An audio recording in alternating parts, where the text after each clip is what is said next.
Alô, amigos e amigas, esse é o programa Encontros da TV Senado, que hoje vai focalizar as propostas de mudanças no Código de Processo Civil, especialmente aquelas apresentadas pela Associação dos Magistrados do Brasil. E para nos falar sobre essas propostas de mudanças que visam tornar mais simples, menos burocrática e mais efetiva essa forma de atuação da justiça no Brasil, nós temos aqui conosco a presença do desembargador Paulo Henrique Moritz, a quem agradeço muito pela presença, o senhor que é do Tribunal de Justiça de Santa Catarina. Eu que agradeço a oportunidade. Em que sentido a Associação dos Magistrados do Brasil avaliou e chegou à conclusão de uma necessária e radical mudança para a simplificação e a desburocratização? Quando recebemos as propostas da Comissão de Juristas, que foi formada pelo Senado Federal, e ainda não tínhamos o texto pronto do que se transformou no projeto 166, nós percebemos que os juristas estavam trabalhando com algumas propostas muito bem fincadas, que visavam a celeridade processual, com uma simplificação do sistema de trabalho da justiça brasileira, sem abrir mão da segurança jurídica e de trabalhar questões muito importantes para a cidadania brasileira, principalmente os princípios constitucionais que garantem ao cidadão brasileiro o acesso a uma justiça rápida, célere e eficiente. Isso nos animou muito a poder trabalhar, a partir daquelas linhas orientadoras da Comissão de Juristas, as nossas sugestões, as nossas propostas, segundo a nossa visão, segundo a atuação do magistrado no âmbito do processo, o que nós podíamos trazer para esse projeto, para aprimorar ainda mais o sistema processual civil brasileiro. Como é que o senhor avalia o diálogo que tem sido mantido entre a AMB e o Senado Federal nesse sentido? Olha, tem sido excepcional. A comissão especial que foi criada para cuidar do PLS 166, sob a presidência do senador Demóstenes Torres, sob a relatoria geral do senador Walter Pereira, tem dado uma demonstração de democracia permanente.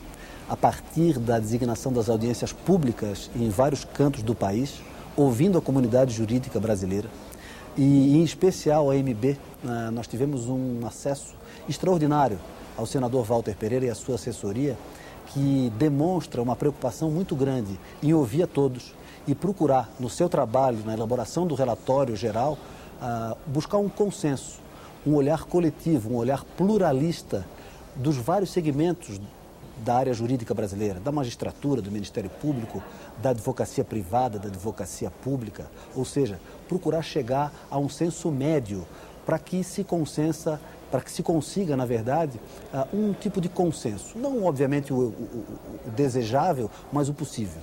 Desembargador, o senhor sabe que no popular tem aquele jargão onde o povo fala a justiça tarda, mas não falha.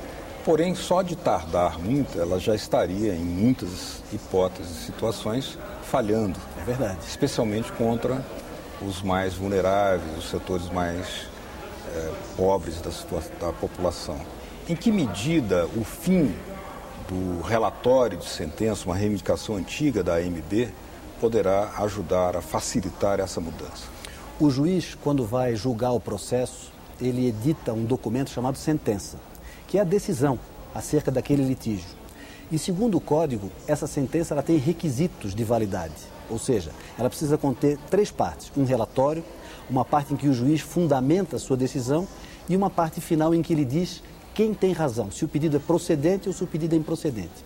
O que ocorre? Hoje, no sistema atual, o juiz acaba perdendo muito tempo, hora trabalhada no seu gabinete, redigindo o relatório para dizer o que aconteceu na tramitação do processo, quais foram os passos que foram dados, quais foram as impugnações, o que se sucedeu temporalmente, ou seja, durante a tramitação. Quando ele vai fundamentar no segundo compartimento dessa peça, ele acaba tratando dessas questões novamente. O que nós queremos? Nós queremos desburocratizar o trabalho do juiz para que ele tenha um ganho de tempo, para que ele tenha uma melhor performance e sem precisar fazer relatório, ele economiza pelo menos 1/3 do seu tempo, podendo se dedicar às outras partes da sentença e com isso ele vai ter mais tempo para produzir melhor, julgando aquilo que realmente é necessário e não perder tempo com questões de mero relatório de fatos que já passaram. O que precisa o juiz é conduzir bem bem o processo durante a sua tramitação, relatar isso depois, é uma questão que nós consideramos menos importante. E a eliminação dessa fase não criaria nenhum prejuízo ao processo de fazer justiça? Muito pelo contrário. Por exemplo, os juizados especiais, desde a Lei 9.099, a sentença que é proferida nos juizados especiais, ela não tem relatório. E lá se realiza uma sentença ágil, rápida e célere, que é, na verdade, o desejo de todos nós, trabalhar de forma mais simples e com mais eficiência. Agora, se por um lado a população tem uma ideia muito cristalizada de que a justiça é muito lenta, por demais lenta, também os magistrados têm uma constatação de que o judiciário está muito abarrotado, está empilhado de processos. A uniformização dos processos, em que medida poderá trazer não apenas celeridade, mas, sobretudo, realização de justiça em tempo hábil, pois que muitas pessoas não chegam a ver em vida a realização de seu pleito, embora muito justo. É verdade. O judiciário, não só no Brasil, como em vários cantos do mundo, ele tem essa característica de lentidão, porque o processo é um cabo de forças. O autor quer que ele siga com velocidade e o réu tenta resistir de todas as formas. Então, a natureza do litígio já dá esse tom de lentidão. Nós precisamos de mecanismos para romper com essa inércia provocada por esse cabo de guerra. Mecanismos existem que precisam ser aperfeiçoados e outros que estão sendo criados com o novo Código. Por exemplo, o projeto cria um incidente de resolução de demandas repetitivas. No Brasil, há um tempo atrás, se discutiu durante algum tempo, e isso se reproduziu em milhões de ações, se as empresas de telefonia podiam cobrar aquela tarifa básica de telefonia. Cada parte ingressou com uma ação individual e milhões de processos se reproduziram. O direito era um só, a questão era única e que afetava um conjunto muito grande de pessoas da população brasileira. No sistema atual, o que acontece? Uma jurisdição avulsa. Para tratar de uma situação coletiva, nós só temos mecanismo avulso, ou seja, para tratar de uma situação de atacado, nós só temos uma solução de varejo. O que nós precisamos? Nós precisamos tratar essas demandas de massa com uma solução técnica de massa. E é isso que o projeto faz, cria um incidente em que quando se percebe que essas demandas começam a se reproduzir, elas param todas de tramitar, todas essas demandas avulsas. O processo é unificado no tribunal e o tribunal decide essa causa uma única vez, de forma idêntica para toda a população. Válida para todos. Para todos, de modo que eu e o senhor tenhamos o mesmo direito e ele seja decidido de forma igual. O que acontece muitas vezes? Nós somos vizinhos, um ganha a ação, o outro perde. Há uma sensação de desequilíbrio. Isso quebra o chamado princípio da isonomia, que é o da igualdade das pessoas. Então, esse tipo de incidente, além de ele garantir a aplicação desse princípio constitucional da isonomia, ele vai permitir que essas ações não se reproduzam e que elas sejam julgadas num único momento, valendo para todos. Isso, a partir do momento em que não enche ainda mais as prateleiras do judiciário, com uma questão que é singela e que pode ser decidida uma única vez, permite que essa estrada esteja aberta para aquelas causas que precisam ser ocupadas e precisam ser resolvidas avulsamente pelo juiz, porque são peculiares e que não podem ter esse tratamento de atacado. Desembargador, ao ler os estudos sobre o funcionamento do judiciário hoje, nós constatamos que a não utilização de muitos recursos da modernidade tecnológica de comunicação talvez resulte num agravamento nessa perda de tempo e uma lentidão que está sendo constatada e há uma unanimidade, seja da sociedade, seja dos especialistas em relação a isso. É verdade. Mas em que sentido um recurso audiovisual poderá ser bem utilizado? Gostaria que o senhor nos desse um exemplo muito prático, permitindo essa economia de tempo, ao mesmo tempo que muitas vezes evita-se até imprecisões que podem ocorrer quando na utilização de recursos ultrapassados de comunicação. Perfeitamente. As audiências são o exemplo mais claro desse sistema de coleta de informações.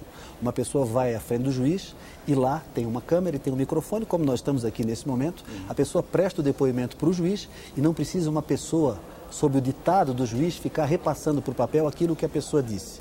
Isso pode quebrar a fidelidade do que a pessoa falou e ainda traz outros tipos de problema, como a duração, por exemplo, desses depoimentos. Nós temos já uma estatística de que os depoimentos em audiovisual, eles dão um ganho de mais de 50% no tempo de duração das audiências. 50%? Então, por exemplo, se o juiz fazia 2 audiências na tarde, ouvindo várias testemunhas, ele pode ouvir o dobro de testemunhas se for por esse sistema audiovisual, que garante muito mais fidelidade. Por exemplo, uma menina jovem que foi vítima de um abuso sexual e o juiz pergunta a essa menina, o que aconteceu? Às vezes o olhar dessa menina para uma câmera diz muito mais do que qualquer palavra ditada poderia dizer. Então, e muitas vezes a palavra escrita não será capaz, pode não ser capaz de traduzir o sofrimento que foi causado. Seguramente não será. Essa imagem vai valer mais do que 1000 palavras. Então, até por esse aspecto, por uma melhor captação desses dados que são necessários para que o juiz julgue a causa, o sistema audiovisual de gravação vai trazer um ganho muito bom. Nós temos experiências no Brasil já sendo realizadas. No meu estado, por exemplo, nós temos 70 unidades com experiência de gravação audiovisual e os resultados são os melhores possíveis. O que nós temos que garantir no código, isso não está previsto e é uma ideia da MB, é que quando haja coleta de depoimento em sistema audiovisual, que ele vá na mesma mídia para o tribunal quando houver o recurso, e não que se tenha que degravar o que está dito e o que está gravado, o que está filmado, para um depoimento escrito, para que isso vá de forma escrita ao tribunal. Basta que nas salas de sessão do tribunal nós tenhamos um equipamento de DVD e uma televisão para que eles possam assistir os depoimentos ao invés de ler. É apenas isso que nós pretendemos. Que outras sugestões nessa linha da simplificação, da desburocratização a MB está apresentando para essa mudança no Código de Processo Civil? Olha, nós fizemos sugestões tópicas. É preciso dizer que o projeto apresentado pelos juristas é muito bom. Ele já contempla uma série de reivindicações. Nós tínhamos outras, mas percebemos que elas não passariam dentro desse concerto, por exemplo, a questão do fim do reexame necessário, que é um recurso. O processo sobe de toda forma ao tribunal quando o Estado, o município e a União são condenados, mesmo que eles não recorram, o processo sobe. Isso vai ser mantido com algum aperfeiçoamento. Nós queríamos, pela nossa ideia, extinguir com esse reexame necessário, mas isso não vai ser possível. Nós já temos a consciência disso por conta do que ouvimos nas audiências públicas e não vamos também desmerecer aqui os interesses da chamada Fazenda Pública acerca desse tema. Mas, como disse, esse projeto, de modo geral, ele já atenta muito bem quanto à simplificação dos procedimentos, o nivelamento dos prazos, a diminuição do número de recursos e uma série de incidentes que caem do sistema atual para o novo. Isso vai garantir, na verdade, uma tramitação bem mais ágil do processo por uma desburocratização.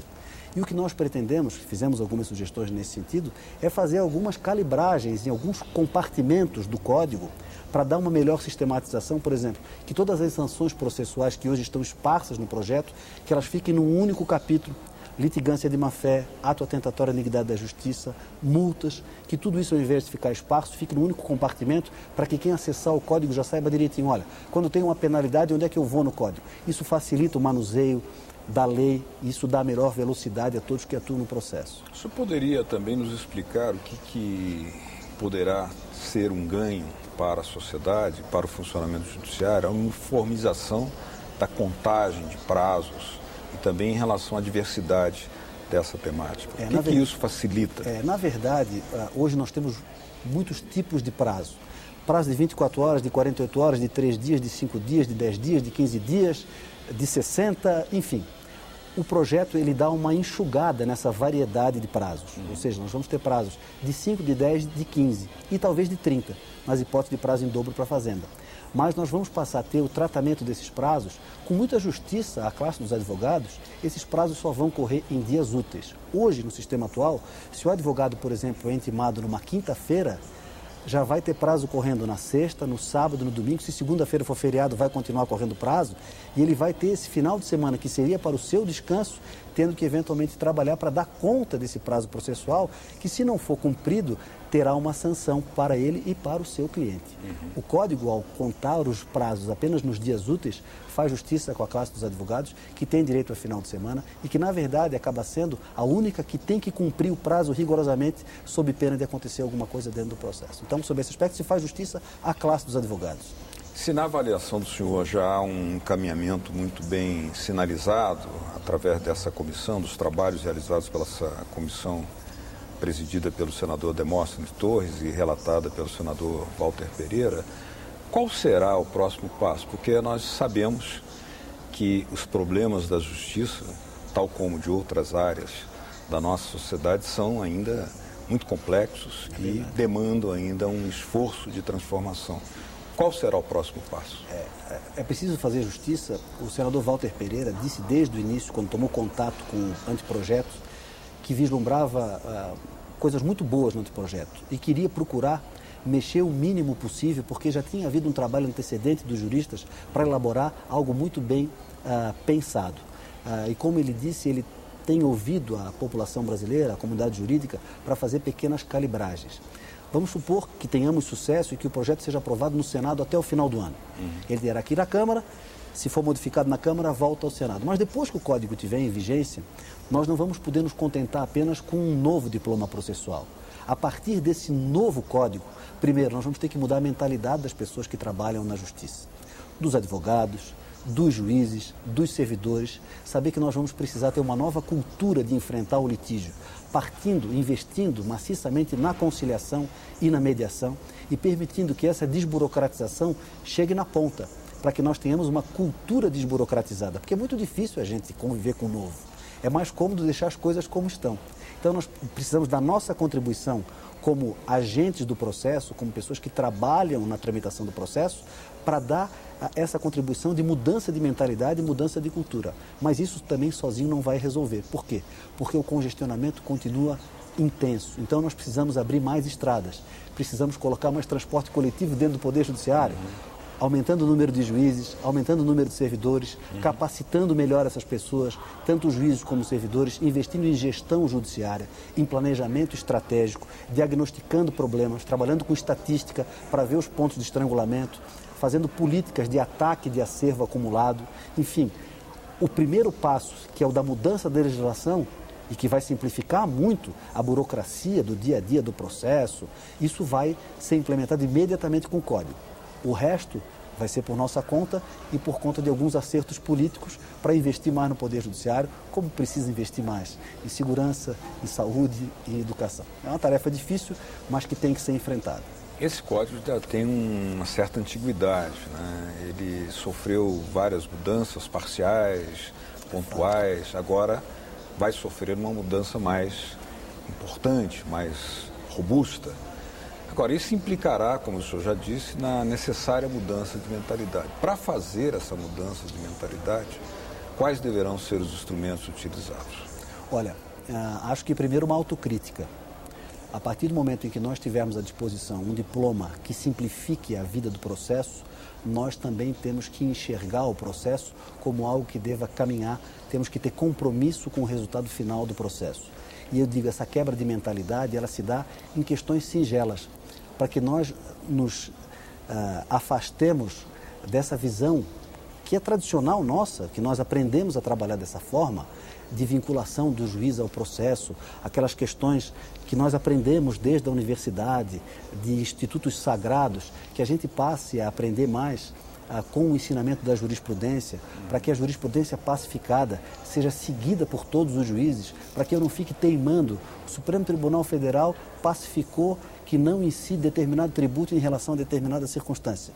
Aí eu vou dizer assim, eu, Paulo Henrique, respeitando o Supremo Tribunal Federal, eu entendo que ainda incide. E aí vai obrigar a pessoa a recorrer e o Supremo Tribunal Federal chegar até aqui para ter que resolver uma coisa que já poderia ter sido decidida lá. Então, essa mudança de mentalidade, para que nós tenhamos uma maior estabilidade do pensamento jurídico, a partir da construção da jurisprudência, acho que vai ser um passo importante que o Código dá. O Código diz que a jurisprudência consolidada das Cortes Superiores deve ser seguida por todos os juízes. Não é que isso vá representar um engessamento do pensamento jurídico nacional, porque até o processo chegar ao Supremo, essa matéria foi muito debatida na base. Os advogados trouxeram, os juízes decidiram, e até se consolidar esse entendimento levou algum tempo. Houve maturação para que esse pensamento fosse pacificado no Superior Tribunal de Justiça ou no Supremo Tribunal Federal, cada um com o seu viés, um de interpretar a Constituição, que é o Supremo, e o outro de interpretar a legislação ordinária federal, que é o do STJ. Agora, a partir do momento que esses tribunais, que têm a atribuição constitucional de pacificar esse entendimento,